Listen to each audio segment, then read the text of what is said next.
Alright mga kababayan, isang mapagpalang araw po sa inyo lahat. Pag-usapan po natin ito mga kababayan, itong lalong sumasalimuot na usapin tungkol nga dito sa nawawalang sabongero mga kababayan. Dahil alam niyo po mga kababayan, kung sino nakapanood sa pagsampa presko ni Atong Ang, kasama nga ang kanyang attorney na si Kapunan. Diba? Kahapon po yun mga babayan, no? Dahil doon mga babayan, ang idinawit po doon na sinampa ng kaso ni Atong Ang, itong si alias Totoy, at saka itong nagngangalang Alan Brown Bantiles, mga kababayan. Alright? Ngayon, dahil dyan sa usapin na yan, sa mga sabongero na yan na nawawala, nadadamay na po dito ang mga matataas na opisyal. Alright? Katulad nga dito mga babayan, dahil sa pa-picture, si Jeroes, PCSO, kasama po siya dyan sa nagpa-picture, sila Bantiles, nandoon, dahil daw yun sa, ang sabi dito ni Jose Castro, kaya nagkaroon ng picture taking yan kasama si Jeroes, Erwin Tulfo, sila Bantiles, Brown Bantiles, at iba pa na mga kilala na personalidad. Alright. Kasi nga, yan daw ay birthday ng isang content creator, vlogger. Kaya inimbitan po sila dyan mga babayan. Alright? Ngayon mga babayan, dahil sa picture na yan, idinadawit na po dito ang mga pangalan nila Erwin Tulfo at saka ni Jeroes ng PCSO mga babayan. Dahil dyan, nagsalita na po ito si Brown. Nagsalita na po ito si Brown Bantiles at nililinaw po niyang isyo at nagdemanda na rin ito kay Atong Ang. Kasi ang sinasabi dito ni Brown Bantiles mga babayan, wala akong kinalaman dyan sa mga nawawalang sabongero. Wala akong kinalaman dyan. Bakit naman ako ang pagbibintangan ni Atong Ang? Diba? At saka, nilinaw din niya mga babayan Nilinaw din niya na si Erwin Tulfo, si Jeroes, ay walang kinalaman din. Yan po ay picture lang. Alam naman natin na kapag may mga okasyon, marami talaga mga picture yan na kumakalat. Siyempre, picture taking, ang pangit naman kung gusto magpa-picture sa'yo, hindi ka magpa-picture. Ano ka? Napaka-arte mo naman. Kaya yung mga picture, hindi dapat pagbasihan Hindi dapat pagbasihan. Hindi natin alam kung bakit nilalabas nila ito. Mga babayan, yung mga picture-picture na yan. Diba? Mabuti na lang, nililinaw ni Bantiles na walang kinalaman si Jeroes at saka si Erwin Tulfo, mga babayan. Katulad yan ng kanyang pahayag dito, mga babayan. Sabi dito ni Brown Bantiles. Pakinggan natin. Brown, nilinaw ang pagkakaalam ni Roes at Tulfo. Sabi niya dito, si Alan Bantiles, nakilala rin bilang Brown, ay nilinaw na walang kinalaman si Presidential Communication Secretary Jeroes at Senador Erwin Tulfo sa kaso ng mga nawawalang sabongero sa kanyang eksklusibong panayam sa BNC. Alright? Ibig sabihin mga babayan, dahil sa pagsampa, sa pagdemanda ni Atong Ang dito kay Bantiles, pati yung mga picture na magkakasama si Brown at saka sila Erwin Tulfo at Jeroes, naglalabasan na. Nakita mo naman yung mga babayan kung anong kalukuhan na ito.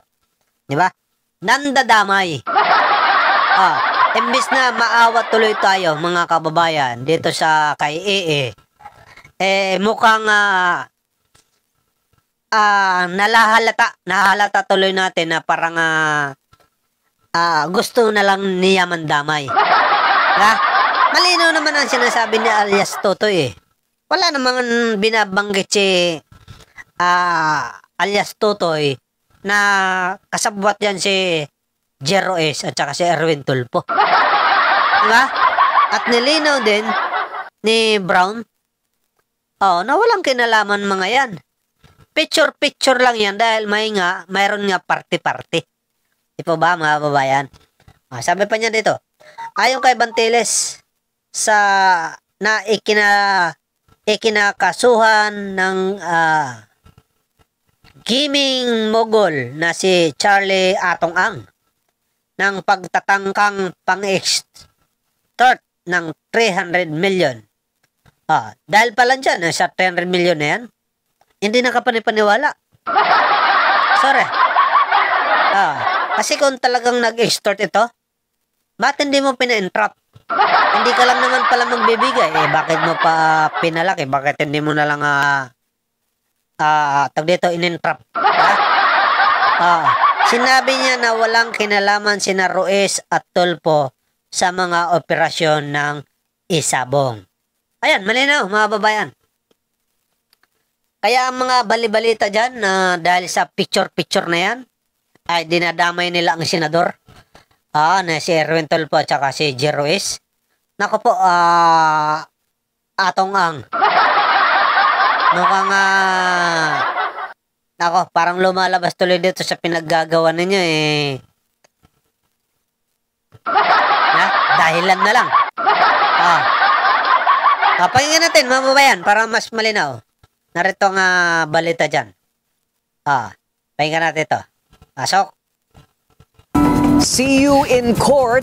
Ihahabla ni Alan Bantiles o alias Brown si Charlie Atong Ang matapos siyang idawit ng bilyonaryo sa kaso ng mga di umano'y nawawalang sabungero. Giit ni alias Brown, wala siyang anumang partisipasyon sa sinasabing krimen. Narito ang exclusive agenda report ni Joash Malimban. Magsasampa na rin ng reklamo si Alan Bantiles o alias Brown laban kay gaming tycoon Charlie Atong Ang.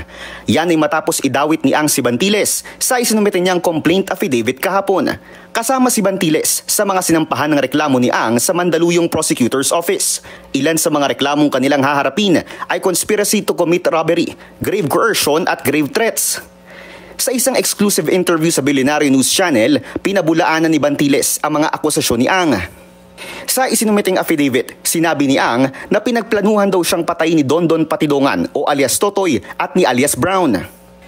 Sinubukan din daw nilang mga extort ng 300 million pesos mula kay Ang. Ani Bantiles, wala itong katotohanan. Alam niyo po mga kababayan,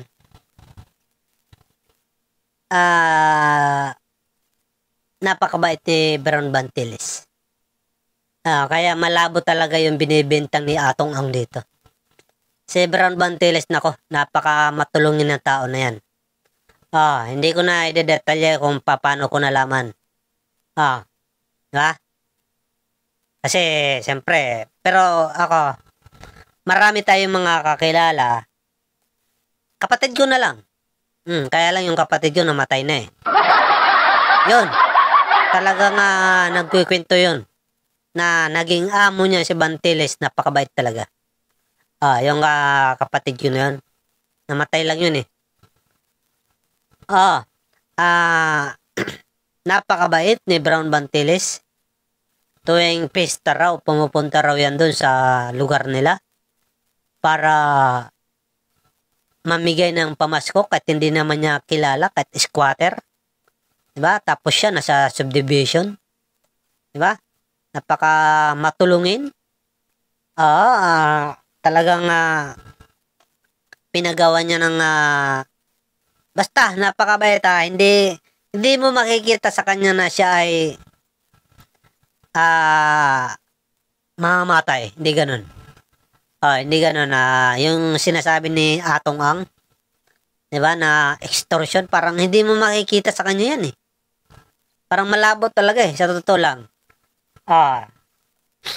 Hindi ko na didetalya kung bakit nasasabi ko yung mga bagay, pero yan, si Bantiles ay sa Quezon City lang yan nakatira. At hindi niya alam kung bakit siya idinawit ni Ang sa kaso. Wala akong kinalaman talaga dyan sa binibintang niya sa akin. Wala. Ayon kay alias Totoy, kumpare nila ni Ang si Bantiles at siya raw mismo ang inutusan ni Ang para tulungan si Totoy na umalis papuntang ibang bansa. Wala rin daw kinalaman si Bantiles sa missing Sabongeros operations. Businessman to. Businessman yan at sabong-sabong din. Alpha member din po siya, ganon? Hindi, ano lang, businessman lang. Matatanda ang inilutang kahapon ng Billionaire News Channel ang ilang larawan ni Bantiles, kasama ang ilang kilalang personalidad sa politika. Kasama na riyan sina Senator Erwin Tulfo at PCO Secretary Jay Ruiz. Pero paglilinaw ni Bantiles, walang kinalaman yung tao na yun na ganyan kasama namin sa party. Lalo na sila Jay Ruiz, sila Erwin Tulfo. Yan, walang kinalaman talaga yan sa ganyang usapan yan sa bungero na yan. Alam naman ni Toto yan kung sino sila. Hindi alam ni Toto yung mga tao na yan. Kaninang umaga, dumulog sa Department of Justice ang ilang pamilya ng mga biktima para manghingi ng update sa kaso. Ayon kay SOJ Boying Remulla, malaki man ang kalaban, sisiguraduhin nilang mapananagot ang nasa likod ng missing Sabongeros. Para sa agenda, Joash Malimban, Billionaire News Channel. Dapat lang po na managot. Kasi mayaman, di ba? Kaya yata baliktarin ng tama, kaya baluktutin. Mukhang nakikita na natin parang ganun na nangyayari. Mabuti na lang ay matino ang ating DOJ. Matino ang ating Chief PNP. Matino ang ating presidente. Di ba? Baka mamaya pag nainis pa yung mga senador na yan, lalo maimbestigahan yan. Kapag lalo pa, idein nyo ng idein yan si Erwin Tulfo dyan, lalo kayong madidiin dyan. Pag naimbestiga sa Senado yan. Diba? Kaya, hangad natin yung hustisya sa mga sabongero. Yun lang. Wala dapat sisinuhin. Basta magkaroon ng hustisya. Alright? Salamat po. See you next vlog natin mga kababayan.